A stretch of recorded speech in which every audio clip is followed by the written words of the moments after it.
Well, we're here at Sterilization Standards Week. We've got a lot of groups meeting. We have a group meeting on Industrial Moist Heat Sterilization, and we have the co-chairs of that group with us today, Jerry Odell and Janet Proust. And before we go on, I'm going to give you guys a little bit of time to introduce yourselves to those who are watching and maybe aren't as familiar with our work, or the two of you. All right. Well, hi, Amanda. Thanks for inviting us today. It's a pleasure to be here again in the AAMI studio and in conversation for AAMI News. I think this is the first time I've done something like this for AAMI News, and kind of exciting. Janet Proust. I am, along with my co-chair here, Jerry, one of the co-chairs of the Industrial Moist Heat Working Group for AAMI Sterilization Standards. It's named Working Group 3. And we've been pretty active and doing some updates of a long existing document for the last few years, and we're nearing the end of that, and I think we'll get into more conversation with that. I am currently a consultant. I recently retired from 3M after a long, wonderful career with them, and I'm continuing to participate in standards activity and supporting AAMI however I can. Happy to have you continuing. Jerry? Jerry Odell. I am currently owner of Jerry Odell Consulting, and actually will be celebrating my 25th anniversary as a consultant. Wow. I've worked with AAMI for a very long time, and for the last 6 years been participating as the co-chair for the Moist Heat Working Group. And we'll be rolling off, so we'll be looking for a new co-chair for that position, which is timely because hopefully we're winding down on our completion of the revisions to 17665. So, and we're going to talk about those. Yeah. So well, thank you. I'm sad Jerry's term is ending here, just for the record, since we're being recorded here. Yeah, it's been great to work with her. But you'll still participate, right? Yes, I'll still be participating. Finish the work. Great. So. Yeah, it's been wonderful to work with both of you as leaders of this group. And you've had a lot of work going on. The AAMI Working Group serves as the mirror group to the ISO TC 198 Working Group that is developing not just the revision to the 17665 series of standards, but also has a new project that we'll talk about a bit later. But why don't we talk about the revision work? So not a small lift. It's combining 3 parts of a series into one document, and we're pretty close to the end. Yeah, that document is entitled, and I have to look at my paper here because I can't remember all of the titles of these, but ISO 17665 for sterilization of healthcare products, moist heat. It's the requirements for the development, validation, and routine control in a sterilization process for medical devices. Moist heat, steam sterilization, they're kind of terms that are used interchangeably.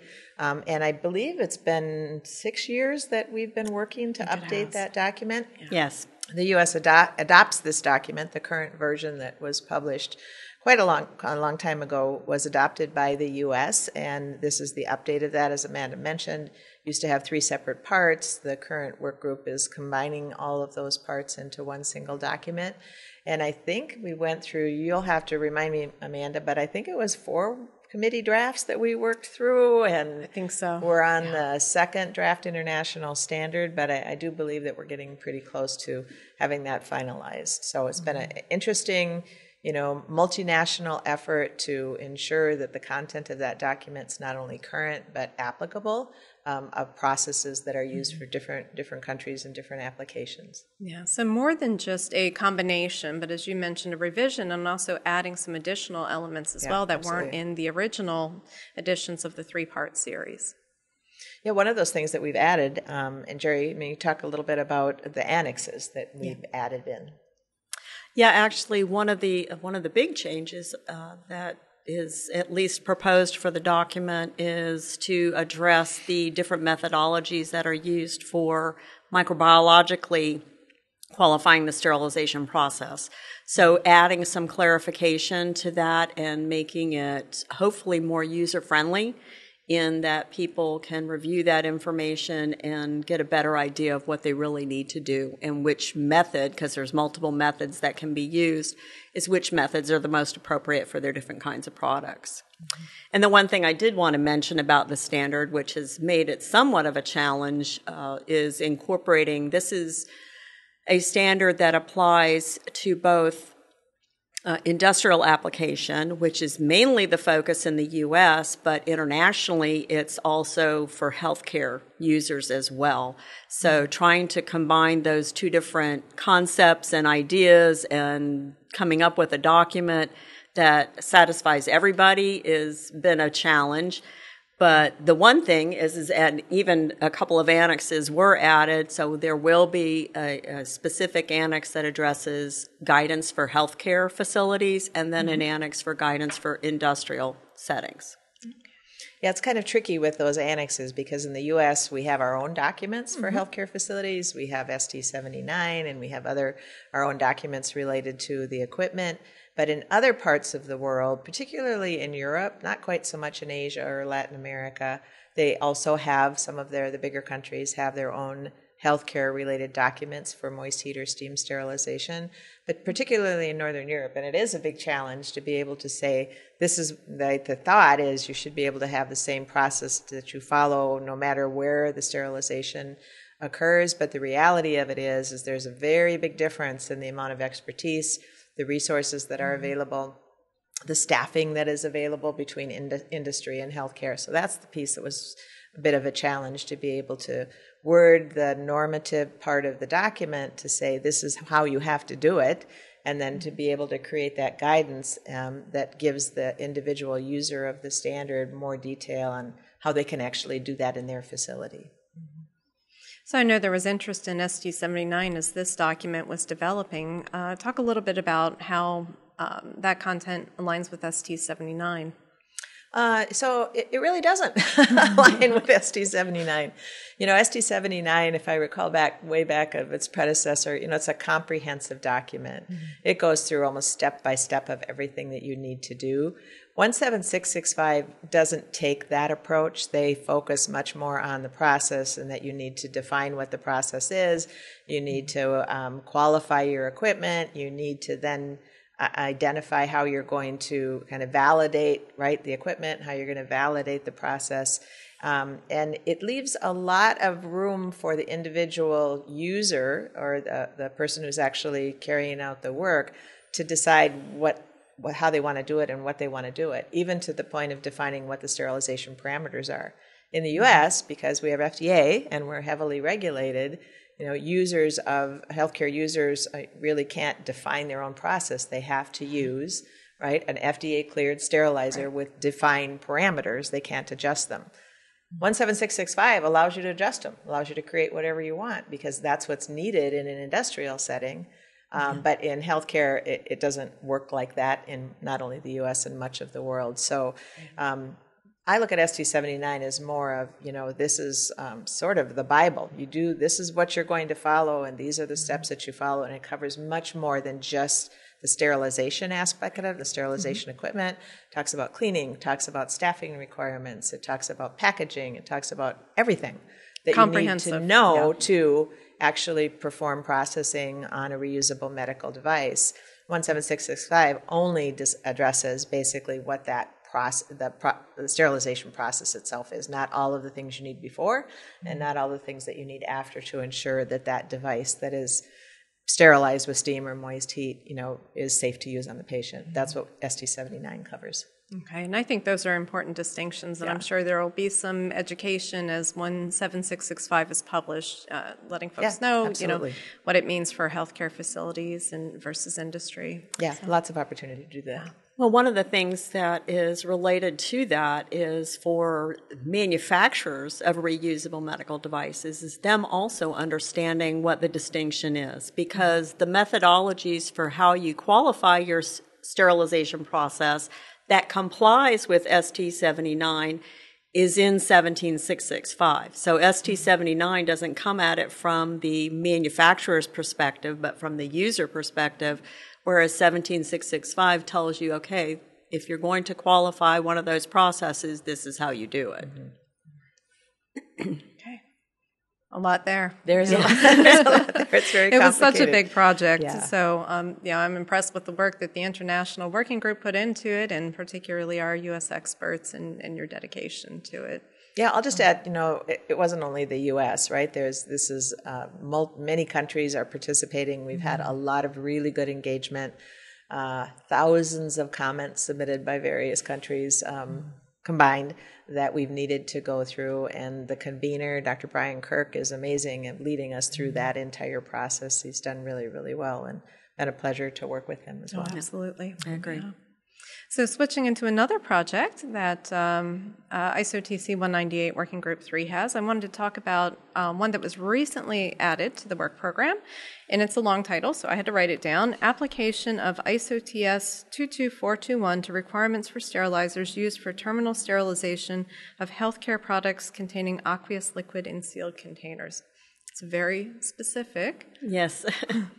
This one is a standard that is a little bit different than some of the other sterilization standards that we have in TC 198, is because this one is really taking a equipment standard and then how do you apply the equipment to make sure that you're meeting the standard. And it's specifically to aqueous products in sealed containers, which again is a little bit kind of broader scope than what maybe we're used to here at AAMI in our working groups. Is we tend to be focused a little more on medical devices, whereas this has a much wider application, which it would include any medical devices that would be in a sealed container, but it also broadens it to more pharmaceutically related products. So it's going to be a bit wider scope as a project. And the work on this is just getting started. I mean, it was just approved, so I don't think we've even had the first meeting of the working group to start drafting it. But I know we'll have a call for experts. We want to make sure that all the countries that are involved, including the United States, has the right expertise at the table. So we look forward to broadening our expertise. Yeah, a piece that's important with this one to understand, because many of our participants in AAMI standards don't process these types of devices. But it is considered a moist heat process, right? Even though the steam doesn't actually, touch or come in contact with the actual device itself, but it does heat up the water, basically, that then sterilizes it. So it's a bit different. These are for products like IV bags, right, that have aqueous solution in them, soft contact lenses that are sterilized in their container with solution. So it's a little different area for us, and it'll be an interesting one to work on. And Working Group 3 for AAMI, we haven't worked on this type of document where we're really defining, parameters related to the equipment. So it'll be a nice project for us. Yeah, definitely one to watch. Okay, well, in addition to the work that's There's going one on, more. Yep, on the AAMI side, we have a new technical information report. This is TIR 116, also just approved, very fresh. Guidance on designation of a medical product to a device product family and acceptance of a product into a product family by equivalence using moist heat sterilization. I think the titles have to be long for anything dealing with moist heat. It's quite a mouthful. I'm always going to have my reference sheet for that title, no matter what, because I can't remember all of that. Yeah, this is an interesting one. So some of this content of, determining which product family that, and say a new product or existing product or a product line extension would fit into for not only the device manufacturers, but also healthcare facilities. That content is in the existing 17663 Part 3, but as part of our update and combining all of those parts into one single document, that the committee decided that that wasn't appropriate to include in the future in the new 17665 single document. So it was suggested, actually, I think by the convener, that perhaps we create a separate technical information report, and that the U.S. was really well suited to be able to do that, to have that information available. There is that information available, I think, in radiation to establish product into product families, and EO as well. And so it was a gap, and we decided the working group was in favor of it, and I believe it just got approved by the Standards Board as well to go ahead and proceed with this new work item proposal. Okay. So a good example of where there's a gap in guidance, and we can put forward a vehicle to help address that gap and meet the needs of the industry. Yeah, absolutely. And we have a really, really good expert on our committee who drafted that content that was in the existing 17665, and she wrote up this. She was the former co-chair of Working Group 3, and so an expert in this area, and she helped guide us through developing this new work item proposal and understanding very clearly what content was important to include in that. So we're looking forward to starting on that project, and we'll start that work later this week. Very exciting. So I know it's really early, but is the idea that this could potentially progress to ISO then? Start it here at AAMI, and then maybe it has a future? What do you think, Jerry? I think it's a possibility. It really depends on how useful the document is. I think it will be useful. Again, though, we're talking about certainly medical device sterilization in the moist heat realm it's not as small as we might think it is, but it's certainly not the predominant method that's used for medical devices. From a sterilization overall perspective, probably moist heat is used more than any other sterilization method, but specifically for medical devices, it's more of a small niche market. But obviously there's still a need. And certainly companies need to understand how to create product families because, none of us want to go through qualifying and validating every single product that we manufacture. So that certainly is a drive. Yeah, so many products are line extensions, and they have similar kind of materials that are used and a similar design and geometries that you can classify them within a product family that allows you then to perhaps use the same process that's already been established versus creating a new one. So this will give guidance to that.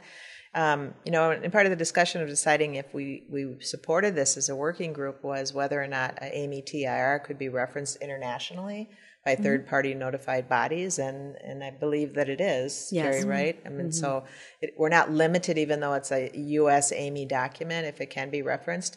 I think if we find that it could have a little more power, right, or be more broadly referenced if it became an ISO TS, then I think we would want to move forward with that. But let's get her done first, and then figure out exactly, how broadly it's used and what if it covers the need, or if there's any gaps that need to be added to it. So yeah, TIRs, I believe, are like an 18-month process to develop, so it shouldn't be... In theory. We'll work towards that goal.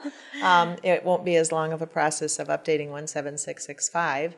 And once 17665 is updated, then that content that's available in the current Part 3 is no longer available. That's obsolete. So we'll make sure that we focus on this and get that completed in the time frame and with the level of content that's needed. Okay, wonderful. So I'm sure this week there will be a lot of discussion about the approach and how to move it forward. So and need the volunteers to help write the text. So, yes, absolutely. It's always the big key. Yeah. All right. Good. Okay. Well, I want to thank both of you for sharing your thoughts and your expertise and your insight into what's going on, not just internationally with these projects, but also here at AAMI. Thank you. Good. You're very welcome. Yeah, thanks for the invitation.